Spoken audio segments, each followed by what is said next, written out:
Welcome back. We are live. It is 3 p.m. Eastern, Wednesday, August 27th. We're almost at the end of the month, everybody. It's that time of the year. Things are getting cooler outside. Thanks for tuning in. Looks like we got some people here already. Hey, Ethan. Hey, Carlos. How is it going? Some questions as well. Cool. The question you're asking about the printer is something I was already going to kind of talk about today, because Bamboo just released a bunch of new updates yesterday. Was it yesterday? And big announcements and whatnot. But we're going to talk about that a little bit today. So let's talk. Oh, hey, Zaid. How's it going? Hey, Jeff. Hey, John. Yes, things are great over here. Just busy. I am tied up this weekend with some family stuff, so I'm trying to get everything queued up that I need to get done here, like all my video work. I gotta tomorrow is my video day try to get queued up so I don't have to do it when I get home on the Labor Day weekend. So we'll see. And then also trying to get orders queued up so I can get ahead on that a little bit. I've got a ton of product that's made. I just got to actually do the assembly work and get it all packaged to go to the post office. But anyway, hey Archie, how's it going? Let me answer the first question from Ethan. Says, if you could have one printer for free, what would it be and why? So I'm gonna answer this in two parts because I apparently can never be concise. But let's go ahead and say, if I could have one resin printer for free and one filament printer for free, because very different things here. Let's start off with the resin because that's a quicker conversation. One of the Formlabs printers. That's end of discussion. They're like the top of the line. They're like $4,000. And if I could get one of those for free, that's probably the only one I need. When it comes to filament, so I think in light of the most recent news with the H2C, right? Is it the H2C or is it H1 or what is it? Let me actually look. Bamboo new printer. I keep forgetting the name of it. There's the H2D, and then it's the H2S, because it's H2, which is like I saw their stuff was, H2 stands for, I don't know what the first thing, but it's like their second generation model, and then the D stands for dual, H2D. So H2S, the S is the single nozzle. Anyway, filament, I don't know what the comparisons are from the H2D to the H2S for Bamboo. But if they're the same, like there was no upgrades to the H2S that like maybe fixed a couple of things, I think I would take the H2D just because it has all of the features, even if I wouldn't use them, and getting it for free. Now, if the H2S does have some like servo motors, I think maybe are a little bit better or something like that. They may have actually upgraded a little bit on that platform. I'd probably go with the H2S. Even though I'd be losing that second nozzle.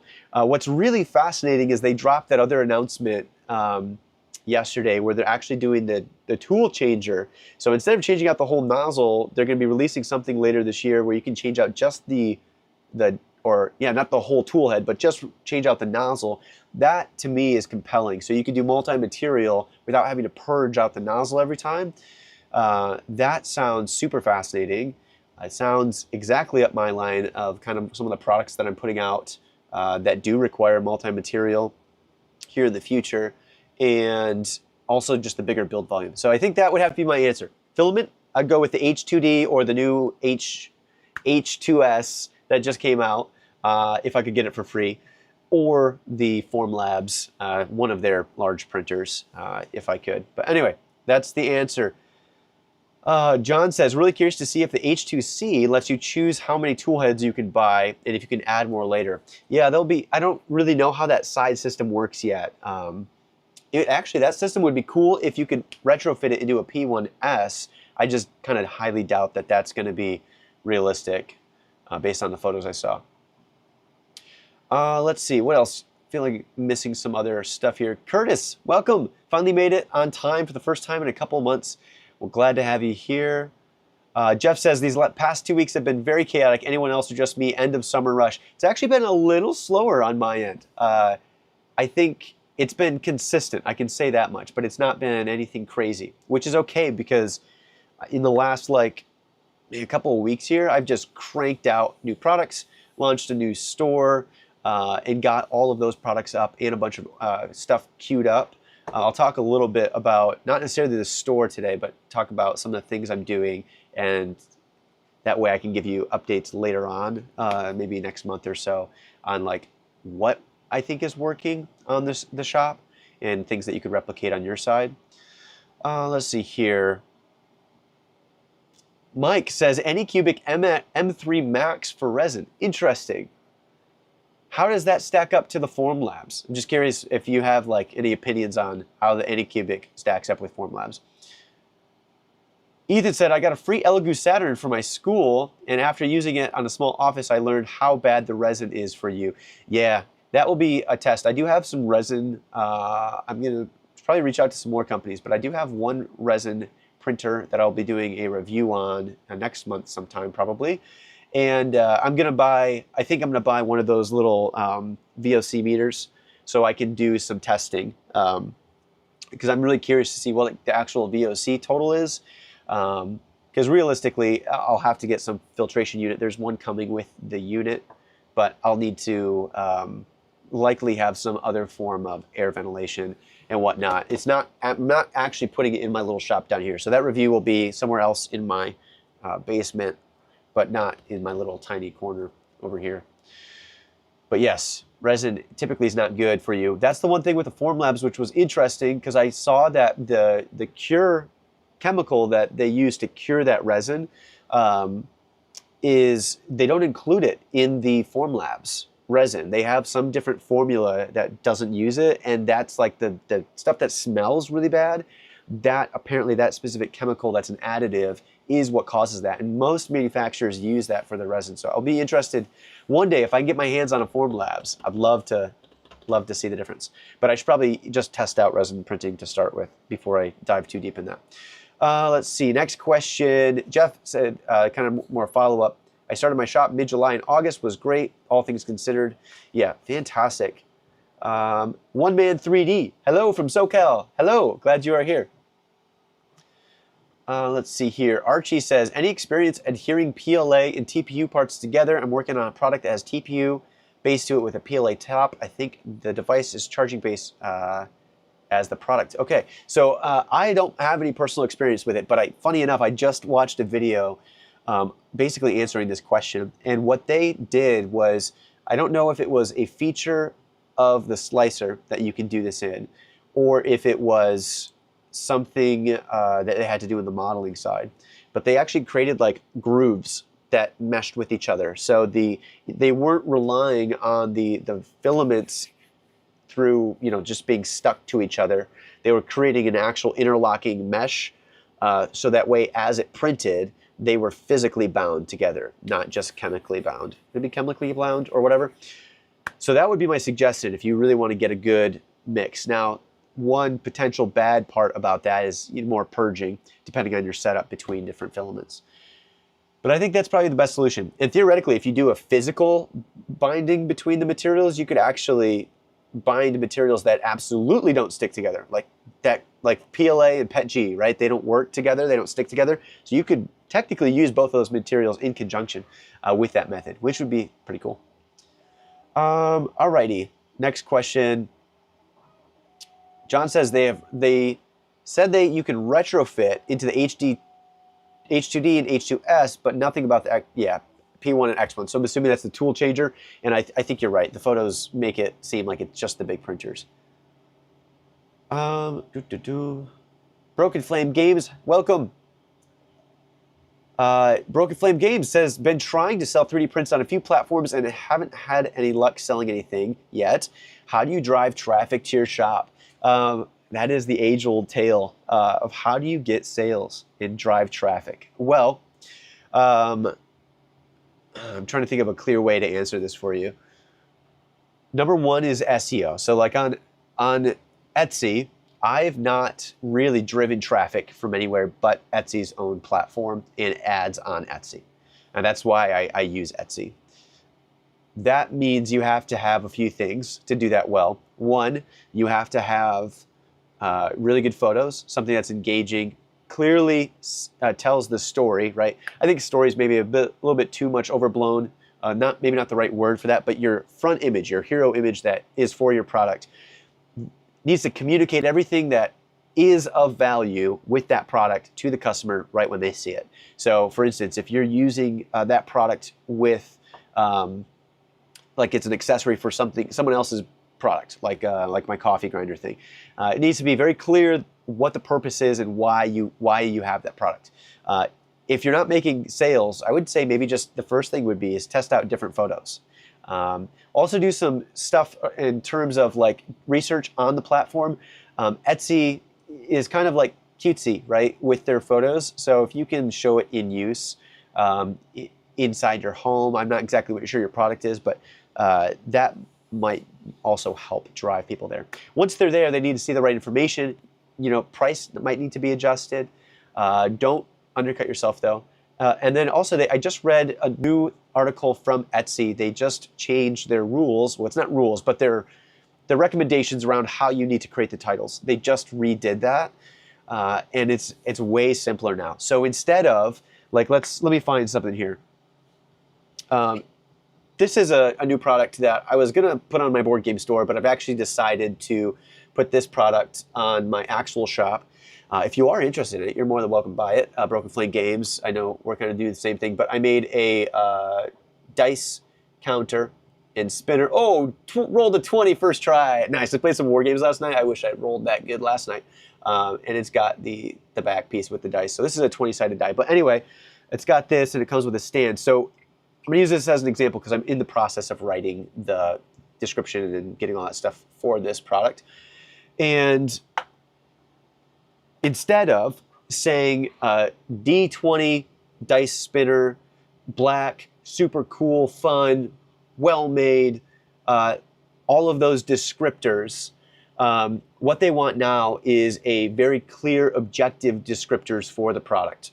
So size. So you could say it's like a 2-inch, 2.5-inch D20 dice spinner, black, and what else would I put in there? With stand. And that's all they want in the description. They don't want you to talk about how cool it is. They don't want any adjectives that are not directly describing something that's like physical about the product. Because technically, like the way it looks and people saying, I like that look of it, that is subjective. And they don't want any subjective information in the titles. So be concise with them, and that's what I went through, and I've been working on some of those things. So that's kind of an experiment, but I would work on that part as well. Yeah, and I'm glad you like the product. I'm going to be making some more, but it's also a counter. So if you play Magic the Gathering or any of those, it works as a way to like counter and track your health and stuff too. So, and it's fun to play with.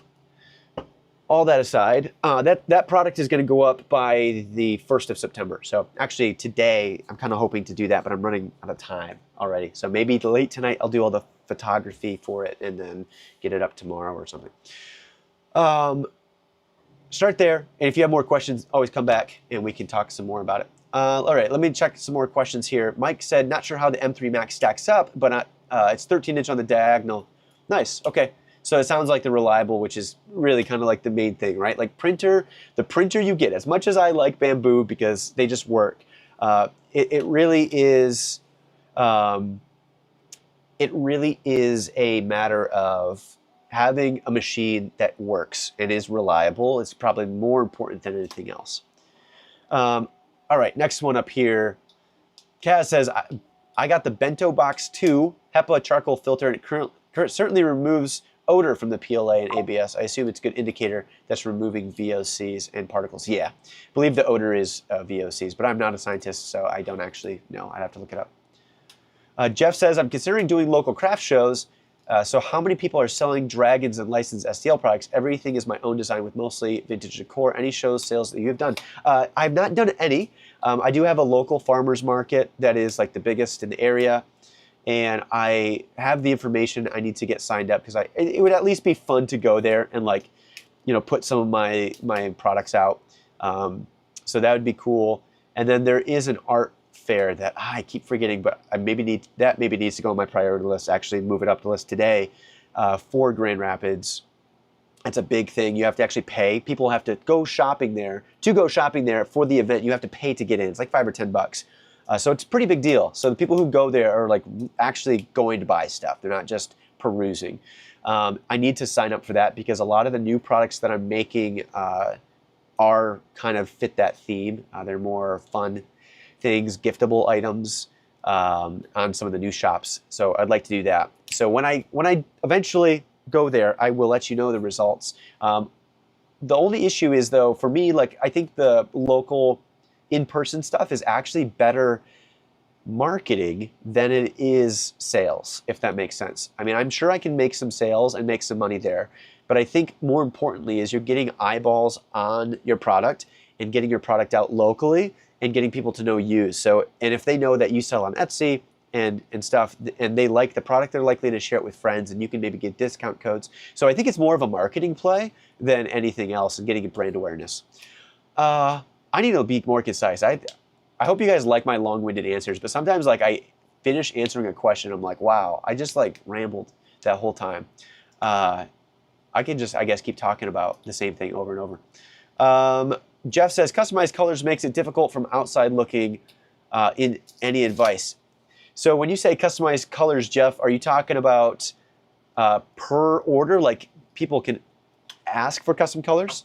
While you're potentially answering that, I will kind of give you something I've been doing. So a few things. So when I'm doing multicolor prints, like with this product, for instance, the way I get around not wasting a bunch of filament is, number one, I'm only doing 2 layers, so 0.4 millimeter of color on any of these prints. And that allows me to have very, very minimal purge. So it actually only has to purge for what, like two or three layers of filament. I'm only having to do the purge, which really makes things effective. Now I'm not going to do, I don't think I would ever realistically do a multicolor print that's like, you know, several inches tall just because of how wasteful that is. But if you do it this way, it's really not wasteful at all. If I were to load up a whole plate of that, I mean, we would be using less than like 10 grams of just the color, right? And then everything else is just solid black.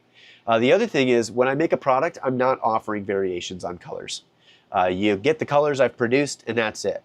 And you know, I need to explore. I haven't entirely figured it out yet, but I think I might do some drops with products. So maybe if like people say, let's say a lot of people reach out and say like, I want this in red, right? And I might do that for Christmas, is make a version of this in red.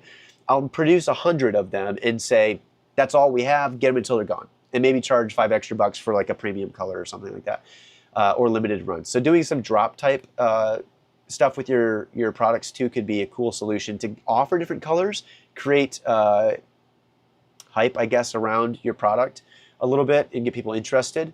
And then keeps you from having to create custom orders all the time. I'm trying to do as little custom orders on the printers as possible. Okie dokie, next question here is, have you had any PLA prints deform from heat during shipping? And the answer is no, I've actually not. I wonder if it could be the way I ship my products. I don't do it in bubble wrap or anything. I can't imagine bubble wrap gets too hot. But no, never had any customers complain about it. So, I mean, maybe it has, I just haven't heard about it. I mean, I've got like 580 sales now, and so you think if I was having issues, somebody would have mentioned it by now. Kodak System says, hey, just started a small business and channel because you, thank you so much. Hey, no problem. Share the love. Glad people are finding something that works for them. That's kind of the whole point here. Jeff, another question from Jeff. I was wondering, wanted to ask about the Etsy title, so thanks for bringing it up. Should we roll with the auto-generated or make our own based on their recommendations? I didn't know Etsy automatically generates titles. So you'd maybe be good kind of doing a mix. Maybe test it out. I don't have a great answer for you there. Mike says, one thing you said in one of your videos is that the execution is the biggest problem or failure. And that's so true. Yes, I think you need to speak more into that. Yeah, I think that's true. I wasn't going to bring it up, but I was thinking about bringing up a topic today. Somebody left a kind of a mean comment on one of my other videos about starting a business the other day, and I didn't respond to him. It's just not worth my time. But I'm going to respond to him indirectly through here.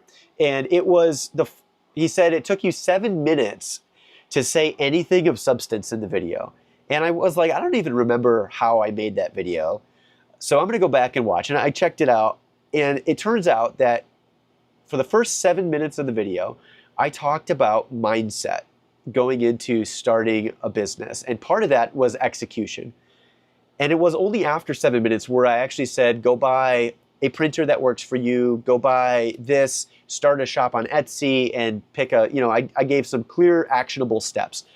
But the first 7 minutes were like, you need to be patient, understand this isn't going to work tomorrow. It might take you over a year to even start making the money that gets you much, a little further down the road. And laying all of that out and how execution is the biggest thing. Like, you can have a great idea, but if you don't design in a way that's going to set you up for success, you're just going to drive yourself into the ground. And I've done that multiple times. I've started many businesses, and again, there's a reason we're not sitting here talking about those businesses, because they didn't work. Either I just didn't end up enjoying them, or I didn't put in the effort that was needed. So execution. I've always been an ideas guy, and this is the first business and YouTube channel that I've really been able to be and stay consistent with.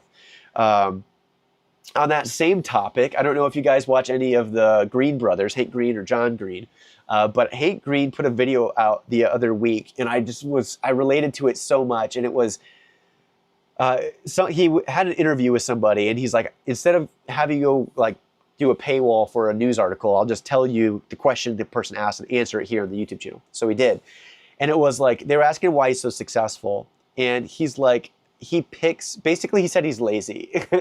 and he said, people don't like that answer, but he's like, I don't work hard. And for him, not working hard means he's doing the stuff that comes easy to him, or in his case, the stuff that comes fun to him. So I would say if you actually have fun doing something and you can find a unique way to blend that with business and make money doing that, finding the fun in your life and being able to make money while having fun, I mean, that is the easiest way to find consistency and being able to execute on a business.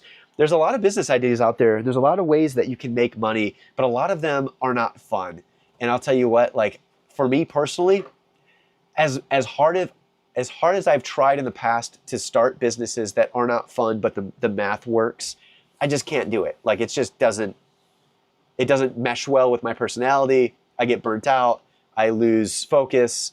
So find your fun when you're starting a business. Anyway, that's my little execution rant. Thanks, Mike, for bringing that up. Zealot says, my worry would be messing with listing titles that have been great performers for me in the past. Yeah, so just maintain that. If you have some performing listings that are performing well, don't go out and just change everything. Ease into it. And, as you see those sales dip down, then go ahead and change it. I will say, though, if you're going to make any drastic changes to your Etsy store, do it before October. And the reason why is because you need it. From my experience, and Mike, I know you've got some experience in here. Anybody else, feel free to pitch in and chat here. It's going to take at least a month for Etsy to really start picking up and indexing your listings. So that being said, do not make the changes in the middle of late October, because then you're going to be basically too late for that early November sales and getting up into Black Friday, which is a week now. I don't know, whatever. So for me, I'm really trying to push and get stuff up. I'm working on some Christmas stuff that I haven't started on it yet, but I already know I need to get that done, and I need to have that done for end of the next month. I need to have it up by October, which is crazy. All of my Halloween stuff needs to be up basically the next week, if it's not up already. I do have some stuff.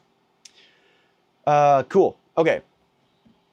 Curtis says, feel like going into the mechanism. You want to know the mechanisms, the secret of my trade? I will tell you, I'm sorry, but I'm not going to share. I can tell you that there's a screw in it.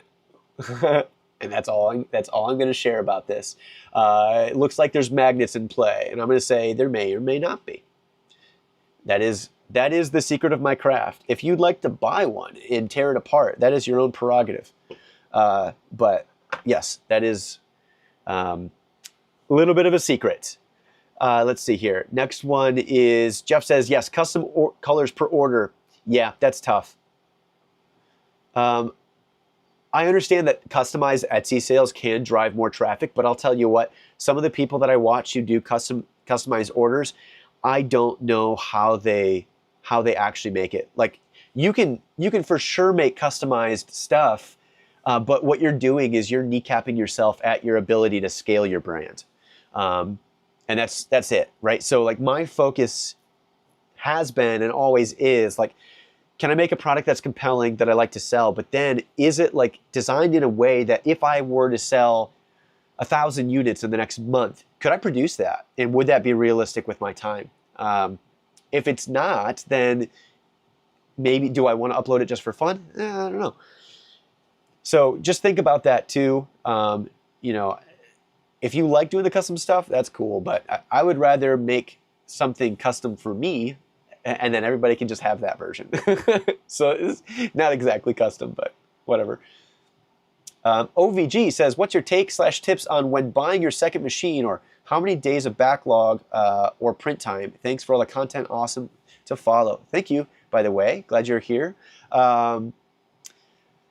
So I have some advice on this, but I've not followed my own advice, because every year in the spring or July, when the bamboo anniversary sale comes around, I'm always like, I gotta stick to my advice, and I've gotta make sure that I only buy printers when I have the money in the bank.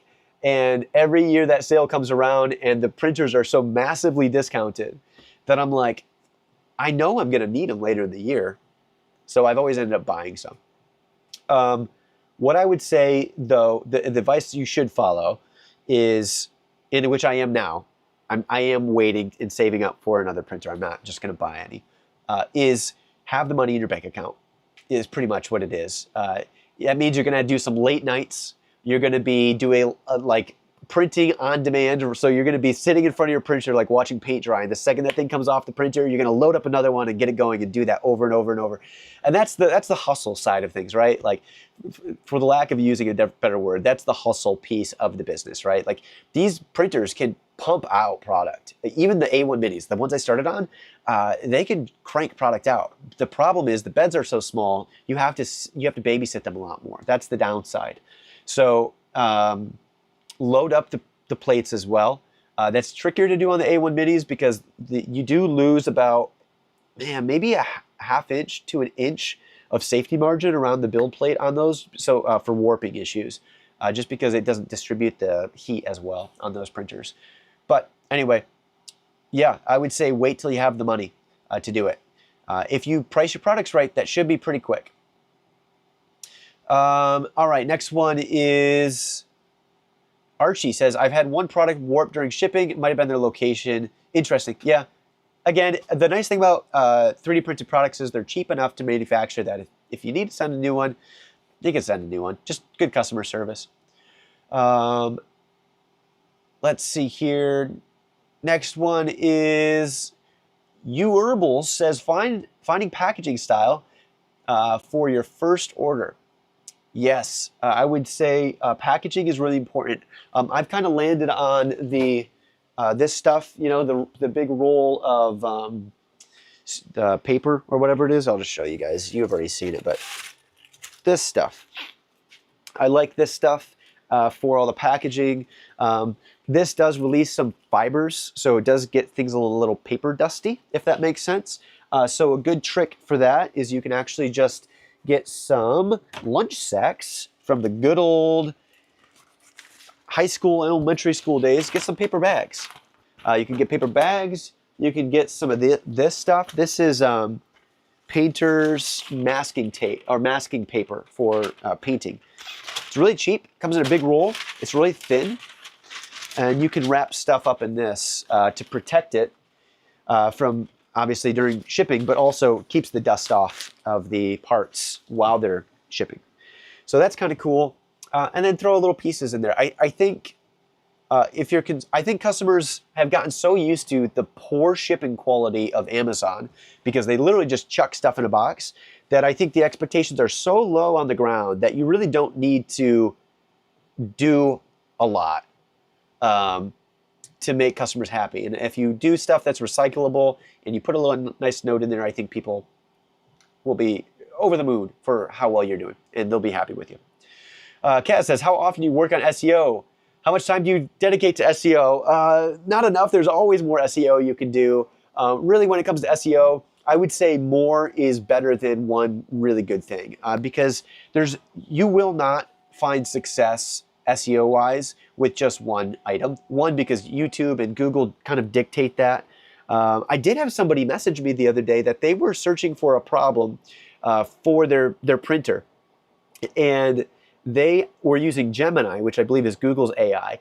It recommended my YouTube video, and they came over that way. So for me, it's just quantity of content, right? The value has to be there. So you got to make sure that the content you're putting out is good quality, has good value, that there's something they can learn or take away from.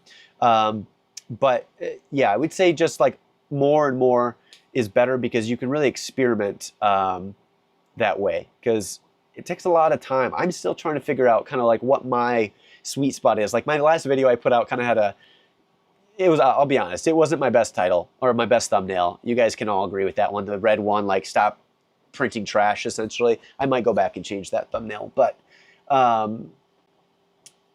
it was an experiment. I just wanted to see like how well would this be responded to, and it didn't. So like you just got to practice to figure out what works and what doesn't. Mike says, focus on quality and fast shipping.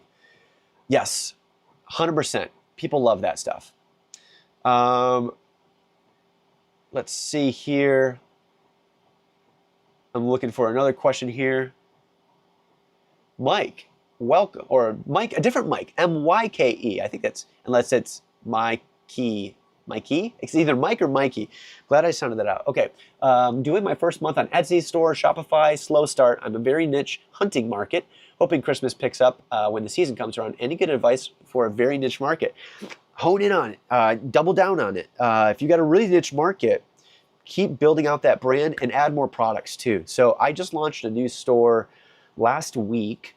This is a good time to talk about it. And we got so many questions to get through, but I'll try to keep this brief. I launched the store last week. I put 10 products up first day. So I just went all out. I had all the photos done, put 10 products up on the store. It's a really niche market. It's a very specific product set that I can create tons of products around. I'm not going to tell you guys what it is. Maybe 6 months from now, if that store does really well, then I'll tell everybody what's going on there. But 10 products. And I've already got 8 more that are ready to go. I'm just printing them off so I can do the photography today and tomorrow, and then I'll have 8 more up on. I have more in the works on that as well. So for me, it's going to be a massive push to double down on the niche. So that way Etsy sees that I'm active. Also, I was talking with my partner in Germany, and I was asking him, like, you know, what works for you and why, like, where are you finding that works? And he said that being active on Etsy helps drive sales. And I asked him, I was like, okay, what's active actually mean? Because it's not a chat room. So this is what he said, and I'm starting to do this on the new shop, so I'll tell you how it works in a few months from now, if what I'm saying. New listings, making sure that you're putting up new products at least monthly, right? You want to see, Etsy wants to see that you're doing stuff, and your store is active, and you're being there.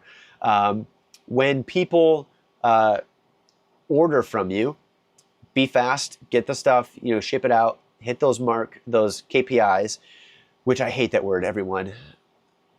KPIs are like the bane of my existence, key performance indicators. Anyway, I'm having like PTSD from corporate world. But hit those numbers because they're important. Fast shipping is important, quality, communication, all that stuff. And then follow up with them after. So message them after they get it delivered and say, or even before, and say, hey, just shipped out the product, really excited for you to get it. have a nice day. Then when they get the product, message them again and say, you got the product, would love a review, would love any feedback to know how I can make the product better. Those are all touch points that Etsy, I think, likes to see. At least it works really well for his shop. So I'm starting to do some of that stuff. Gives you an opportunity to leave a review, gives them an opportunity to send a discount code. Say, hey, you know, feel free to pass this code over to friends and family for 10% off, you know, if you want to order, make another purchase. So being active will help with your niche. Hope that answers. Mike, asking the hard questions. Did you start Amazon? No, I've been so busy, Mike. I've been just busy. I've not got Amazon up. I need another me is the problem. So I'm doubling down. I'm doing what I think is going to make the most impact the quickest. Amazon could be there. I think that should be my September goal, is to get my functional products up on Amazon for September. I think that's a good goal. Mike said, the other Mike says, until I made enough to buy more printers, I woke up every 2 hours to start new prints. Did that for 2 months. That's what we're talking about. Yeah, that's great. And eventually you'll get to the point, right, where, like, for me, more printers is always the solution when it comes to like having to crank out orders. But I want to do that once I get scaled. So once I make enough money and I get things moving, which, by the way, we're hopefully next year going to rebuild my garage. I have like a 100-year-old garage on my property that's in shambles. And we're tearing it down, hopefully this fall, and then going to be rebuilding that. And that's the goal. So we're kind of like setting goals and figuring out how much we need to, how much it's going to cost to do that, and then kind of putting away money and saving it to do that project next year. But that is going to be the new studio for the YouTube channel. It's going to be the new studio for my store or my business. And it's got room for 14 bamboo P1Ss on the wall. So when I can get to that point, you know, you don't have to run the printers as much, each printer as much, and you can still pump out product. But yeah, at the beginning, got to be running it. Got to be running fast. Let's see here. Isaac says, dude is killing it with the utility fanny pack. And it'd be like, I am. Got a fanny pack. You want to know what's in my fanny pack? Well, usually my phone, some other things, but then also my knife, which I have a couple boxes that we can order. So open. I've got one more in the mail. I made a big purchase off of the Bamboo website. I needed to buy more filament. So I got some stuff. But let me find a question and we can start unpacking this. Let's see. Next one is work the trigger. I started out with boxes, bubble envelopes inside them. Then I dropped the bubble envelopes inside. Now I'm using mailing envelopes as often as can. All those costs will eat into the margin. Yeah, I'm gonna like subtly disagree with you here on this piece though. And the reason why is because one of the new products, or my new store that I have up, I am putting the products in this. Each product goes in one of these, and then it goes inside here, and then potentially like a little note, and then you get the packing slip for the product, and another thing. And I found a way, which I was going to show you guys today, but I need a little bit more time. I'm going to do another short on this. I found a way to make stamps, like, you know, stamps. Found a way to make stamps that you can then take just your stuff and then stamp it on here, but you can make it right off your 3D printer, which is fantastic. It doesn't work as good as like a normal stamp, but it works good enough that you can make some pretty compelling packaging. So that's cool. I'll be doing a video on that in the future. But those little touches really, really go a long way. And in the grand scheme of things, the products that go in here, the packaging is like the whole product itself with shipping and everything is 50 cents. We're talking 7 cents here, 7 cents here, another 7 cents for some hardware. So I would be more inclined to raise your price than be worried about eating into the margins there, because it creates a better customer experience. Let's see, Prod, I can't pronounce the full name, but let's call you Pro, says, my first idea is to sell Christmas ornaments. Is that a good idea? Like to put them on a website with good images and launch a campaign? Yeah, sure, why not? Test it out. I mean, it's Christmas ornaments are, I actually don't want to say they're a niche market. They kind of are, but like there's so many people in that space. It really comes down to art, right? So basically what you're selling, if you're selling Christmas ornaments or anything in that vein, is you're selling art. So you need to have a brand, like a theme for your art and whatnot around what you're doing. So, but yeah, test it out. I know somebody last year who made some like themed stuff. I actually don't want to like tell you guys because it's another YouTuber and I don't know if he shares the product or not.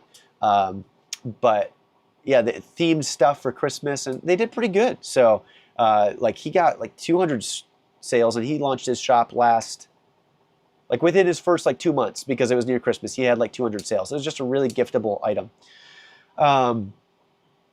Let's see. Work the Trigger says, oh, you guys are talking, ooh, you're in the firearms market. Yeah, that could be pretty tricky. Let's see here. Emerson, I think Prusa could release a new Pro version of the Core 1 to compete with the H2D2. You know what Prusa still doesn't have on Bamboo is the speed. And they're more expensive. Their products, the Prusa line of products is really expensive. That was one of the reasons I decided not to go with them.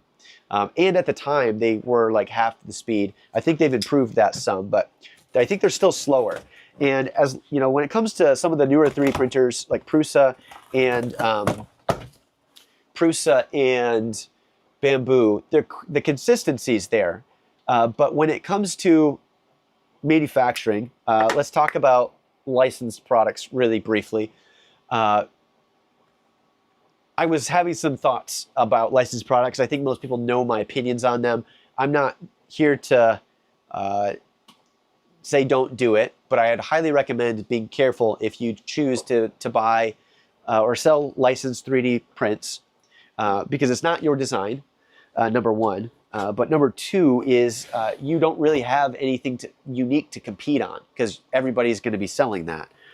And the only way you can compete in that space is basically the cost game, right? And the only way you can compete in the cost game is by printing very fast. So, you know, the Danson 3D Prints, I think, is the biggest, at least YouTuber person that I know who sells the licensed products.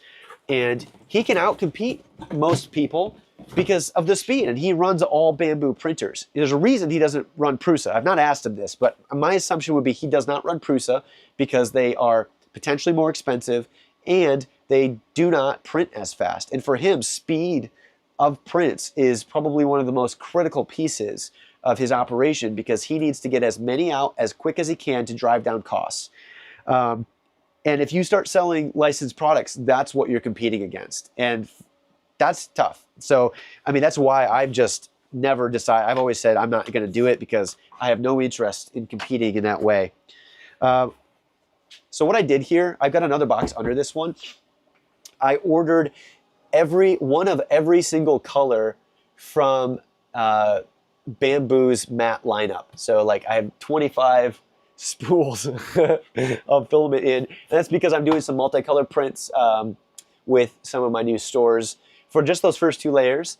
And I need the color options. It uses very little filament on those products, so I can actually, like each plate of products might only use 15 grams of a separate color outside of black or white as my carrier color. So I can get a lot of stuff out of one spool, like potentially hundreds of products from one color spool. So that being said, actually more than that, more than hundreds of products. And then unfortunately they didn't have the buy 4 spools, get a free refill spool holder. I had to buy a bunch of those, you know, just the spools that don't have filament on them. So that kind of sucks, but had to do it. It's fine. It's kind of you do it once and you have them. Let's see, next one. Daniel says, do you use a bookkeeping software to track your sales purchases? No, I don't. Not yet. Next year I'll probably have to do that because the end of this year is just going to be a nightmare for me because I'm going to have to go, I'm going to have to pull all my receipts, label them, print them off, give them to my accountant, have him itemize and do all that stuff. It's going to be kind of hairy. And if I had a like a QuickBooks or something, I could probably get away with not doing that. But here I am. I also got a bunch of 10 rolls of black filament because I'm always running low on that. So we got dark red, we got dark chocolate, we got dark blue, we got Sakura pink. That one sounds cool. We've got a lot of options here. This one is latte brown. Ooh, latte. Sorry, I'm thinking about coffee again. Probably gonna go make myself a coffee after this. Another refill. I like just the spool holder. Okay, let's keep going with some more questions here. Mike says 16 products so far and 5 more planned. The shipments I've done so far were scanned by USPS, less than 12 hours. Yeah, perfect. This is the part, right? Goes back to the consistency and patience piece. It's just going to take time. It's just going to take a while to really see the orders roll in. The new shop I put up, I did a friends and family round. I texted my parents, I texted my friends and said, please buy from my store. And I gave all of my family, that friends and family thing, I gave them a 75% off discount for all of the entire store. And I got 43 sales within the first 2 days, 3 days, 2 days on the shop. And then all of those, most of those have been delivered now. There's 1 or 2 that are still outstanding. And then they've all gone and reviewed too. That was the follow-up. I put a little thing in there asking them, you know, thanking them for their and appreciating for all the help they're doing, and then also getting reviews. So I've already got 23 5-star reviews on the shop as well. So and that's within the first week of opening the store. So if you have a product and you have family that you think would use it, you know, go ahead and do it. I might do the same thing with this as well. I've got a lot of friends and family who would use something like this, maybe give them a discount, do it at cost. Because this is not actually a cheap product to produce. There are some expensive components to that, but it's so nice. I tried doing it cheaper and it just doesn't work. Let's see here. Next question, and then I'm gonna keep unpacking my box is,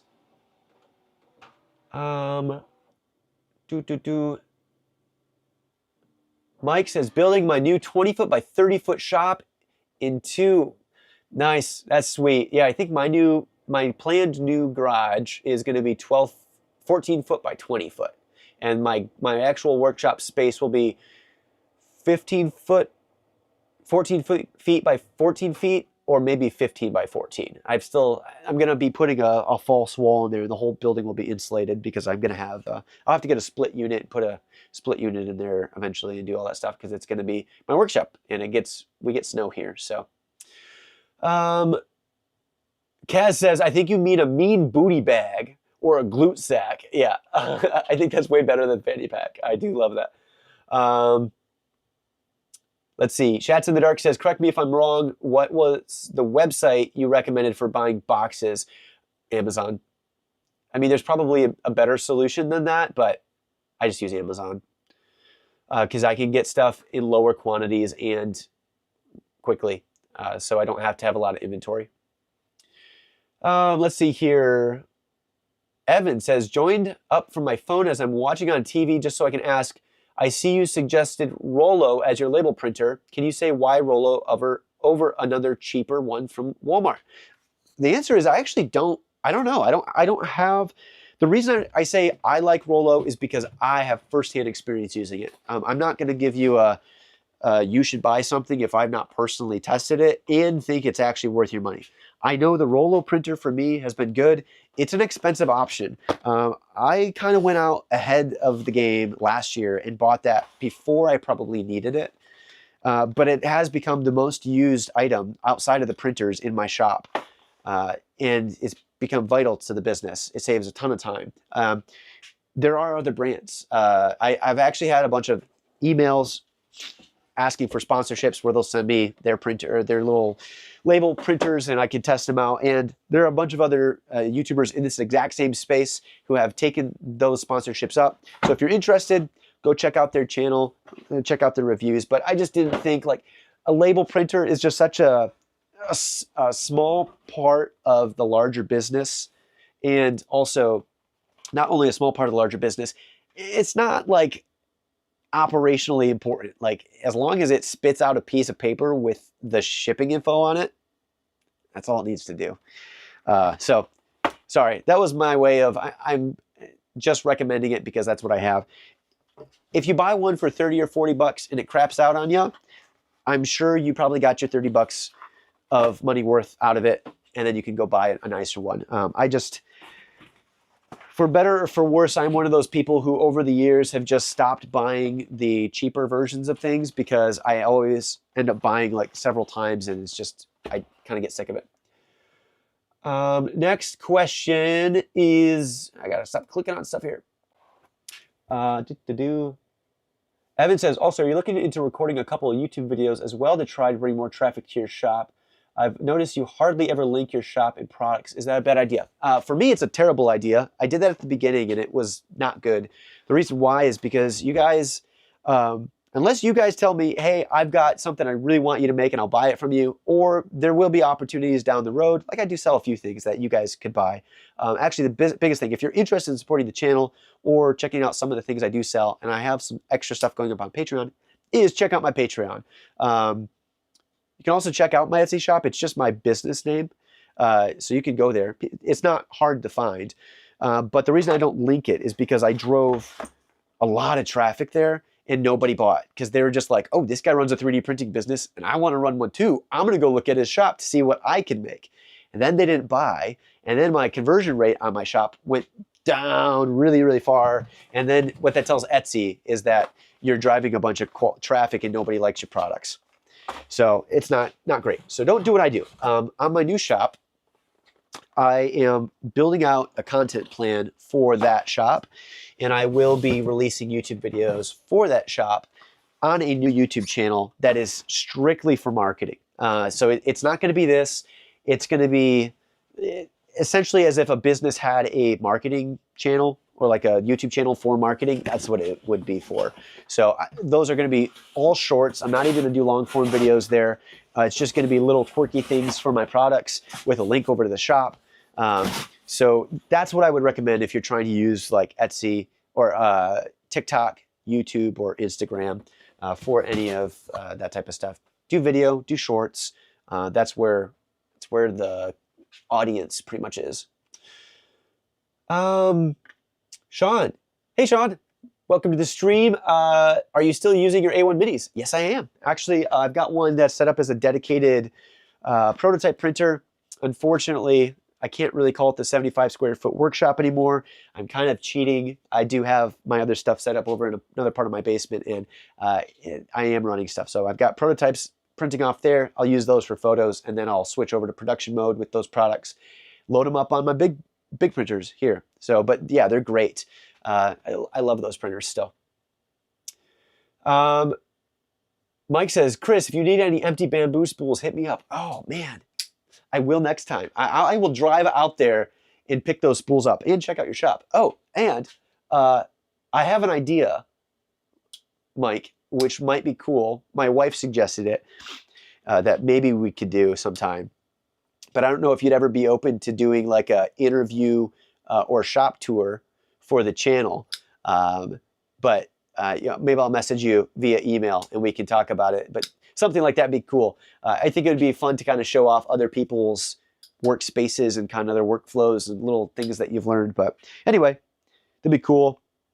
Also, on that same vein, if somebody is in here who has connections to filament manufacturers, I know somebody did a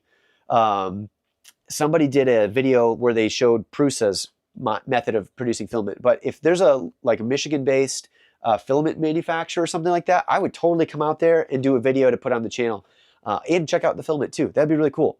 It's like my own little version of how it's made, right? Cool. Let's see here. Zentero, have you ever started optimizing for larger nozzles? No, I have not.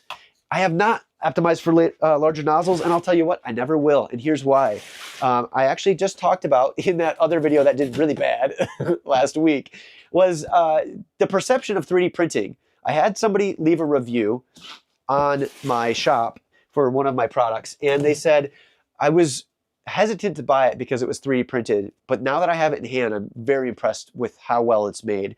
And what I think that means to me is there's a big problem that we have in the 3D printing community that we just literally print off junk. And I think it's true. I think a lot of the stuff that's printed off with 3D printers is landfill, essentially. So I try to be careful with my printers. I try not to just print off a bunch of random knickknacks. That being said, though, where was I going with this? The question was, nozzle size. Once you start going above 0.4 nozzle, you really start showcasing the manufacturing method. And I think the manufacturing method, while really, really good, is also something that you don't want to notice, right? Like, I like being able to hand somebody a product and they can't figure out exactly how it's made. If you hand somebody a 3D printed product with a 0.6 or 0.8 nozzle, I almost bet you they're going to go, was this 3D printed? Even if they're not familiar with 3D printing. So for me, it's a quality thing.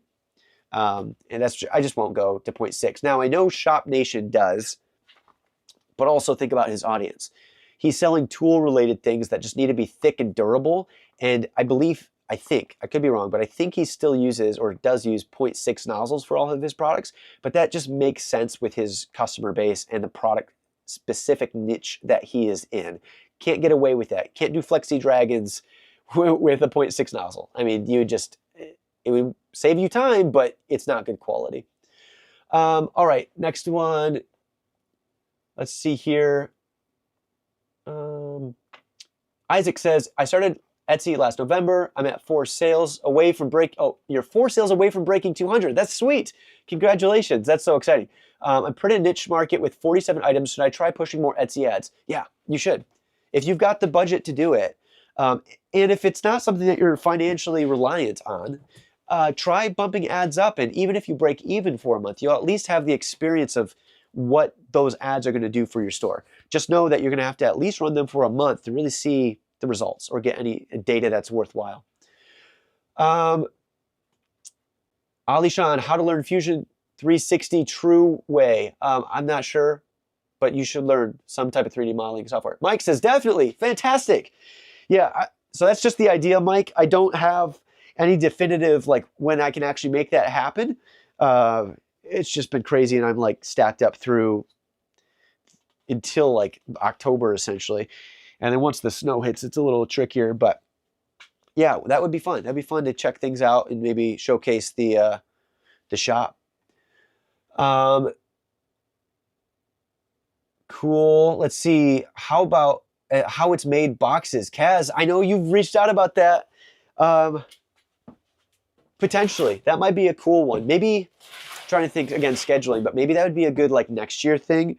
Boxes are on like the edge of it's necessary for the business, so it's important to know. But I think for the audience, it's a little less interesting than like shop tours.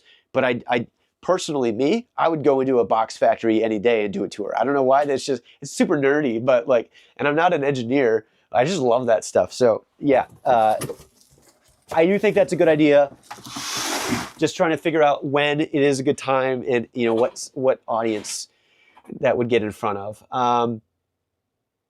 Hit the Mark says, would love to have an email conversation with you on the first printer and what I'm planning on doing. What's the best way to reach you? I have my contact info in the bio of my channel. That's the best way. I can't always respond quickly, so I'll read it over. And then, yeah.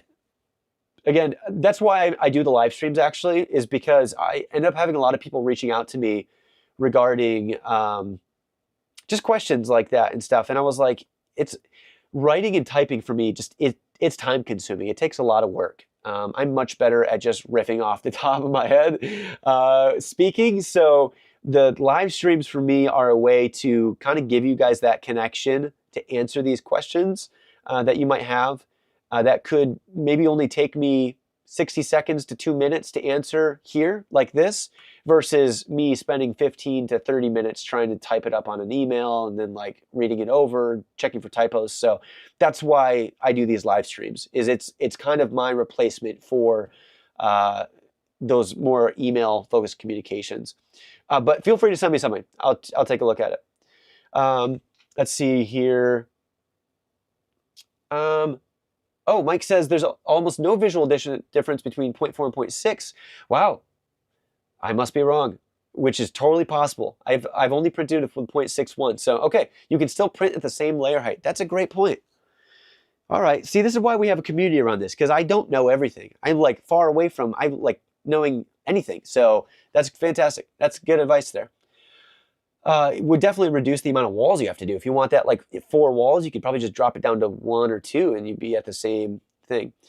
Joa says, hello from Portugal, welcome. Hit the Marks is looking at making chessboards and chess pieces. That's very cool. Yeah, I like that stuff. I like board games in general. So especially if you're doing the 3D modeling for like custom, like Wizard's chess, or maybe not that because that's probably licensed, but you get the idea. But anyway, I got to finish unpacking this box and maybe get cleaned up a little bit in here, get some more prints going because I've got a bunch of orders that need to go out. But thank you everybody for tuning in. It is that time, 4 o'clock. I'm going to wrap up here. If you like and are not subscribed and want to see more of this, stay part of the community, feel free to drop a like and a sub. That would be great. Appreciate you being here and taking time out of your day. If you want to help support the channel, I'm not going to make you rich, but if you want to help support the channel and get a couple things that might be able to help you with your business, you can check out my Patreon. And if you want to get on my pipe up here, you can also do that, part of the Patreon as well. So feel free to go and check that out. But otherwise, I will be getting a video up either early this weekend or kind of like on Labor Day? Just because scheduling. But there will be a video coming out about stuff and kind of an update on the business and what's going on. And then watch for some more shorts. I'm trying to put those out more. And we'll be back here next Wednesday at 3 p.m. Eastern. Thanks again, everybody. I'm going to go grab some coffee, and I'll see you next time.